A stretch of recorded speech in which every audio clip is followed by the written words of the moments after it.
वारंवार आज पण बोलतोय, तुम्ही पाहिजे तर माझा हा व्हिडिओ सेव्ह करून ठेवा, की काँग्रेस महाविकास आघाडीच्या बाहेर पडण्याच्या तयारीमध्ये आहे, उंबरठ्यावर उभे आहेत. कुठल्याही क्षणी महाराष्ट्राच्या राजकारणामध्ये तशी घोषणा होणार आहे आणि त्याचा पण जबाबदार हा संजय राजाराम राऊत आहे. हे तुम्हाला उद्या त्यांच्याच तोंडाने ऐकायला भेटेल.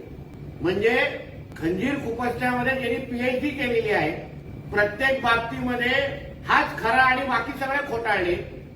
म्हणजे आता एका तोंडाने बोलायचं आम्हाला संविधान वाचवायचं आहे आणि दुसऱ्या बाजूनी प्रकाश आंबेडकरजी जे डॉक्टर बाबासाहेब आंबेडकर साहेबांच्या घरचे व्यक्ती आहेत, त्यांच्याच घरचा व्यक्ती अगर बोलत असेल की हा संजय राजाराम राऊत आमच्या पाठीत खंबीर खुपसतोय, मग नेमकं संविधान वाचवण्याची भाषा हा कुठल्या तोंडाने करतोय?